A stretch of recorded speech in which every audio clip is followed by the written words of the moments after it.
연방정부 부채 한도 상향을 둘러싼 대치 국면이 조만간 풀릴 것이라는 기대감이 나옵니다. 현 부채 한도를 2년간 올리는 대신 대부분의 지출이 제한될 것으로 예상되고 있습니다. 국립보건원 연구자들이 실시한 조사에서 오미크론에 감염된 환자들의 10명 중 1명이 롱코비드를 겪고 있는 것으로 나타났습니다. 한국의 웰빙 순위가 세계 170개국 가운데 20위를 차지했습니다. 미국은 31위에 그쳤습니다. 최근 익히지 않은 쿠키 반죽을 먹고 살모넬라균에 감염된 사례가 잇따르고 있습니다. 플로리다주의 한 버거킹 매장에서 넘어져 중상을 입은 남성이 제기한 손해배상 소송에서 배심원단이 버거킹에 $780만 배상하라고 명령했습니다. 이상은 이 시각 주요 뉴스입니다. 시청자 여러분 안녕하십니까? KBN 뉴스입니다. 연방정부 부채 한도 상향을 두고 지난 몇 주 동안 의회 지도부가 대치하면서 디폴트 우려가 커져왔는데요. 조만간에 이런 부채 한도 대치 국면이 풀릴 것이라는 기대감이 나옵니다. 현 부채 한도를 2년간 올리는 대신 대부분의 지출이 제한될 것으로 예상되고 있습니다. 지한샘 기자가 보도합니다. 바이든 대통령과 공화당 소속 케빈 메카시 하원의장이 화상협상을 통해 부채 한도 합의에 근접한 것으로 전해졌습니다. 뉴욕타임스는 백악관 관료들이 다음 달 1일로 예상되고 있는 연방정부 채무 불이행 시점을 일주일 앞두고 합의안을 굳히기 위해 서두르고 있다고 전했습니다. 언론들에 따르면 합의안은 31조 4천억 달러의 현 부채 한도를 2년간 올리는 대신 대부분의 지출을 제한하는 내용이 될 것으로 보입니다. 재량 지출 가운데 국방과 보후만 올리고 나머지 항목은 올해 수준으로 동결한다는 방침입니다. 블룸버그 통신에 따르면 내년 국방비의 경우는 바이든 정부의 요구와 비슷한 3% 증액 쪽으로 의견이 모이고 있습니다. 이번 합의안은 수백 쪽에 달하는 법안 형식이 아니라 몇 가지 핵심 수치가 포함된 간략한 형태가 될 것으로 알려졌습니다. 타결 예상 시점과 관련해서 메카시 의장은 취재진에게 주말 내내 의사당에서 일할 계획이라고 말했지만 공화당 내 강경파 프리덤 코커스 소속 케빈 헬은 의원은 로이터 통신의 오늘 오후가 될 것이라고 예상하기도 했습니다. 이런 가운데 재무부는 현금 잔고가 바닥날 것으로 예상되는 다음 달 1일 엑스데이트 이후 합의가 이뤄질 가능성에 대비해서도 비상대책을 준비하고 있습니다. 월스트리트 저널은 소식통을 인용해 재무부가 비슷한 일이 있었던 2011년 이후 만들어진 비상계획을 다시 꺼내들었다고 보도했습니다. 계획에 따르면 디폴트 이후에는 다음 날 정부에 청구서를 지불할지를 매일 결정하게 됩니다. KBN 뉴스 지한샘입니다. 트럼프 전 대통령이 FBI가 플로리다 자택을 압수수색하기 직전에 대통령 재직 시절에 고의로 반출한 백악관 기밀 문서를 다른 곳으로 옮긴 것으로 전해졌습니다. 수사당국은 이런 수사 방해 행위가 이뤄진 시점이 언제였는지에 중점을 두고 조사를 진행하고 있습니다. 워싱턴 포스트는 익명을 요구한 복수의 관계자를 인용해 플로리다주 마러라고에 위치한 트럼프 전 대통령 자택의 직원들이 FBI가 기밀 문서를 회수하러 자택을 방문하기 하루 전 기밀 문서를 담은 상자를 옮겼다고 보도했습니다. 관계자들에 따르면 트럼프 전 대통령 측은 지난해 5월 소환장을 받기 전에도 기밀 문서를 옮기기 위한 사전 연습을 수행했던 것으로 나타났습니다. 워싱턴 포스트는 또 수사당국이 트럼프 전 대통령의 기밀 문서 유출 및 수사 방해가 광범위하고 구체적이었다는 사실을 파악했다고 전했습니다. 수사당국은 트럼프 전 대통령이 백악관을 떠난 후 수백 건의 기밀 문서를 반출한 의도를 파악하기 위해 수사 방해 행위가 이루어진 시점이 매우 중요하다고 판단하고 조사를 진행하고 있습니다. 또 관계자는 트럼프 전 대통령이 기밀 문서를 잘 보이는 곳에 보관해두고 다른 사람들에게 보여주기도 했다는 증거를 검찰이 수집했다고 전했습니다. 지난해 11월 법무부가 임명한 잭 스미스 특별검사는 트럼프 전 대통령의 기밀 문서 유출과 사법 방해 혐의 등을 1년이 넘게 수사하고 있습니다. 연방수사국은 지난해 8월 그의 자택을 압수수색해 100건 이상의 기밀 문서를 회수한 바 있습니다. 소비자들은 인플레이션 압력으로 대체적으로 소비를 줄이고 있는데 업계별로 희비가 갈리고 있습니다. 팬데믹 이후 외출이 늘면서 의류와 화장품 매출은 증가했고 그 외 고가 가구나 전자제품, 보석 등 소매업은 고전을 면치 못하고 있습니다. 월스트리트저널은 인플레이션 압력의 영향으로 소비자들이 소비를 줄이면서 코스트코 등 소매 업체들도 매출 부진에 고전하고 있다고 보도했습니다. 다만 코로나19 팬데믹 이후 외출이 늘어나면서 의류와 화장품 등의 매출은 증가했습니다. 하지만 고가 제품 판매가 줄고 중산층이 어려움을 겪으면서 관련 제품을 판매하는 소매 업체들이 판매 부진에 고심하고 있다고 전했습니다. 소비자들의 외출 증가에 패션 기업 얼반 아웃피터스의 최근 분기 실적에서 프리피플과 엔트로폴러지 매출은 각각 17%와 13% 늘었고 아베크롬비앤피치도 1분기 드레스 등의 수요 증가로 매출이 증가하며 매출 전망치를 상향 조정했습니다. 뷰티 기업들도 외출 활동 증가로 색조 화장품 등의 매출이 호조를 보이고 있습니다. 하지만 거의 모든 제품과 서비스 가격이 상승하면서 고가 제품 판매는 감소했습니다. 주택용품 유통업체인 로스는 고가 품목에 대한 물가 압력이 가장 두드러졌다고 지적했고 홈 퍼니싱 기업인 윌리엄스 소노마도 고가 가구에 대한 수요가 약화했다고 전했습니다. 코스코도 가구와 전자제품, 보석류 등 고가 품목 판매 약화로 최근 분기 일일 평균 거래액이 감소했다고 밝혔습니다. 특히 중산층 고객들이 물가 압박을 받으면서 이들을 대상으로 하는 콜스 등 소매업체들이 어려움을 겪고 있는 것으로 나타났습니다.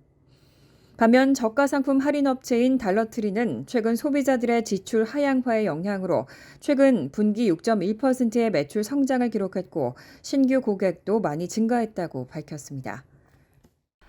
전 세계에서 코로나19 후유증을 호소하는 사람들이 수백만 명에 달합니다.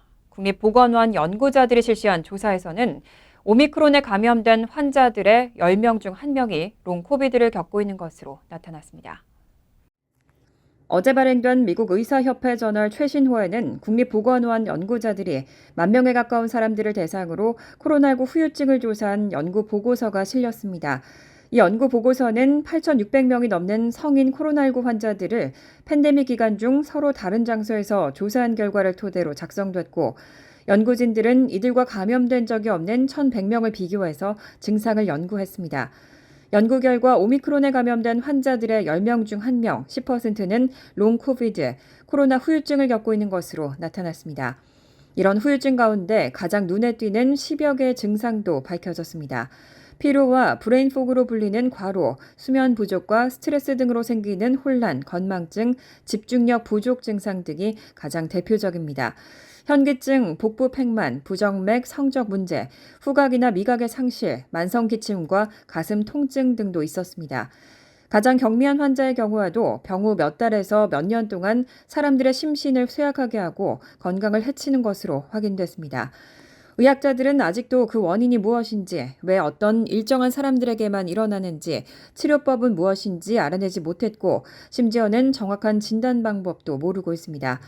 연구자들은 그 해답을 알아내기 위해서는 후유증이 있는지 여부를 더 잘 알아내는 것이 우선적으로 중요하다고 밝혔습니다.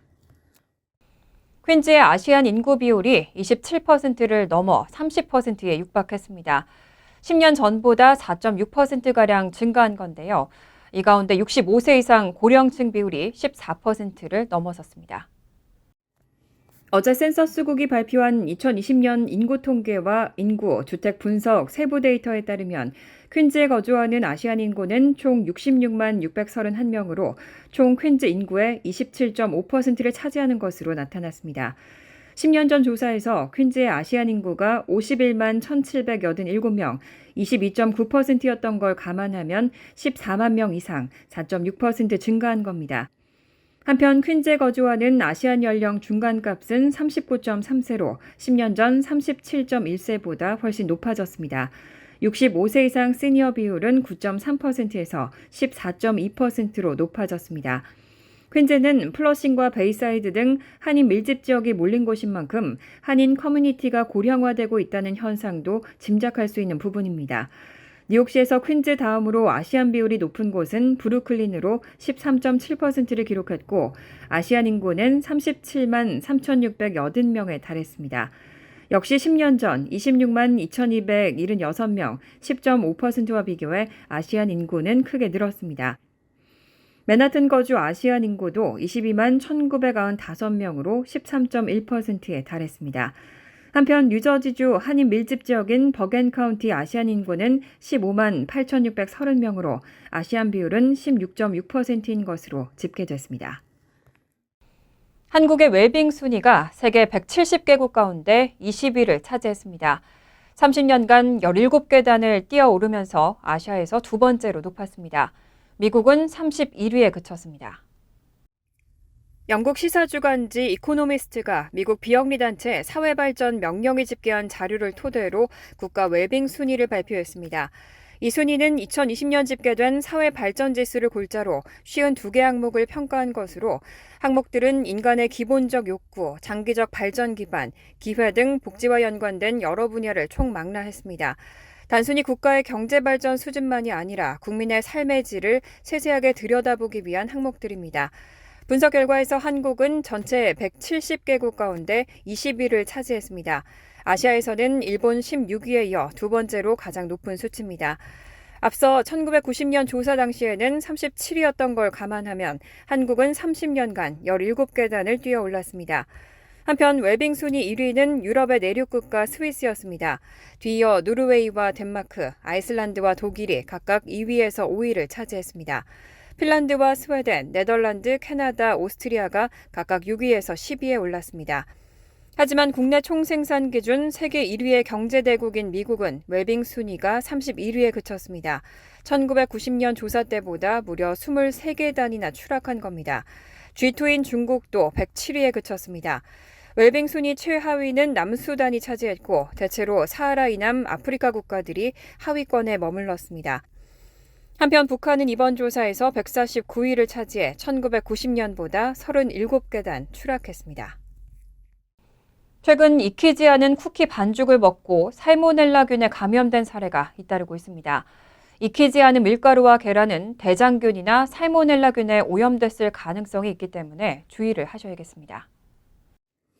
어제 워싱턴 포스트는 최근 질병통제예방센터가 익히지 않은 쿠키 생반죽을 먹지 말 것을 권고했다고 보도했습니다. CDC에 따르면 최근 6개 주에서 적어도 18명이 쿠키 반죽과 관련해 살모넬라균 감염 증세를 보였고 그중 2명은 입원 치료를 받았습니다. 이들 가운데 9명은 미국의 유명 피자 체인점 파파머피스에서 파는 쿠키 반죽을 먹었던 것으로 보고됐습니다. 파파머피스는 소비자가 직접 재료를 고른 뒤 집으로 가져와서 구워 먹도록 피자와 쿠키 반죽을 팔고 있습니다. 소비자가 이곳의 쿠키 반죽을 먹은 뒤 살모넬라균에 감염된 겁니다. CDC가 조사를 진행 중인 가운데 파파머피스는 초콜릿칩 쿠키 반죽과 스모어바 반죽 등 살모넬라균 감염과 관련된 것으로 보이는 제품의 판매를 중단했습니다. 보건당국은 해당 제품을 구매한 고객들에게 폐기를 당부했습니다. 미국에서는 굽지 않은 쿠키 반죽을 간식으로 먹기도 하는데 워싱턴 포스트는 부드러우면서 쫀득한 식감, 어린 시절 군것질을 하던 추억 등 여러 이유로 사람들이 쿠키 반죽을 찾는다고 전했습니다. 하지만 반죽에 들어있는 밀가루와 살균되지 않은 달걀은 대장균과 살모넬라균에 오염됐을 수 있다고 지적했습니다. 특히 살모넬라균은 식중독의 주요 원인균으로 오염된 식품을 섭취하면 며칠 내 설사와 고열, 위경련, 구토 등의 증상이 나타납니다. CDC는 쿠키 반죽을 먹지 않더라도 날달걀과 밀가루로 요리할 때는 비누를 사용해서 손을 씻고 조리대와 접시, 조리 도구를 청결하게 유지해야 한다고 조언했습니다. 플로리다주의 한 버거킹 매장에서 넘어져 중상을 입은 남성이 버거킹을 대상으로 제기한 손해배상 소송에서 승소했습니다. 배심원단은 버거킹에 $780만 배상하라고 명령했습니다. 최근 플로리다 법원이 플로리다주에 있는 한 버거킹 가맹점을 상대로 원고 리처드 툴레키가 제기한 손해배상 소송에서 원고의 손을 들어준 것으로 알려졌습니다. 리처드 툴레키는 지난 2019년 7월 해당 버거킹 매장을 찾았다가 화장실 앞에 놓인 젖은 이물질을 밟아 미끄러지면서 허리를 크게 다쳤습니다. 이후 허리 수술을 받았고 설상가상 수술 부작용으로 천공까지 생기면서 상태는 더 악화됐습니다.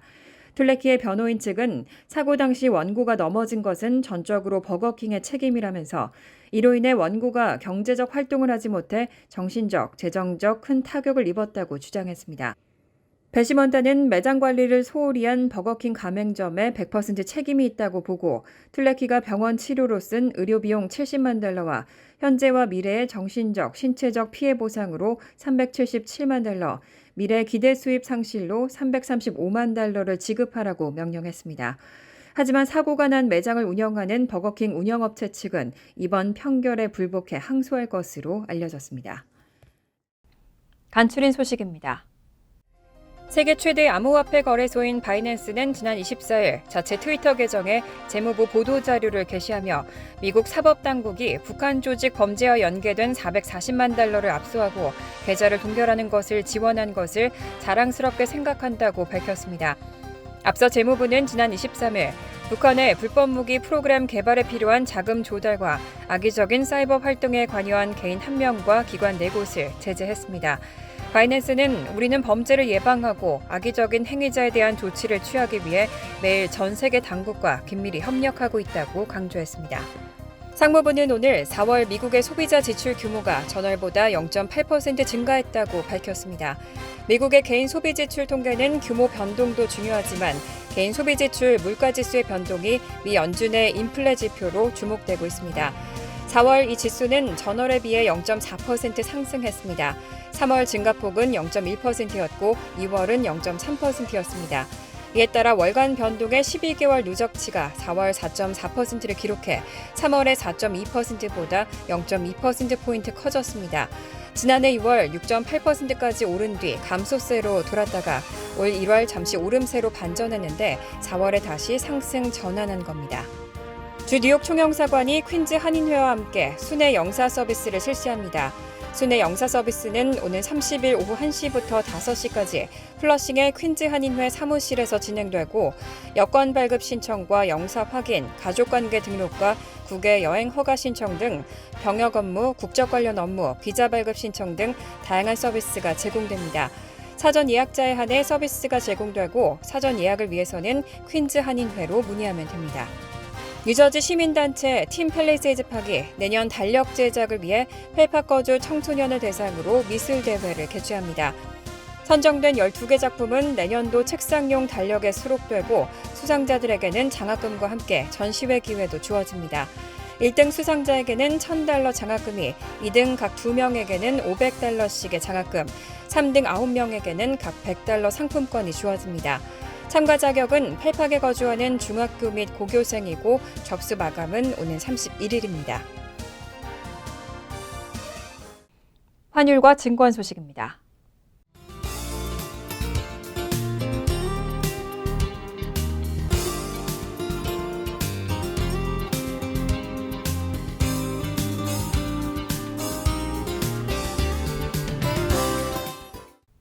이어서 날씨입니다. 토요일은 화창하겠습니다. 낮 최고 기온은 75도, 섭씨 24도, 밤 최저 기온은 60도, 섭씨 16도로 예상됩니다. 일요일도 화창하겠습니다. 월요일 역시 화창한 날씨가 이어지겠습니다. 이상으로 KBN 뉴스를 마칩니다. KBN과 함께 즐거운 저녁 되시기 바랍니다.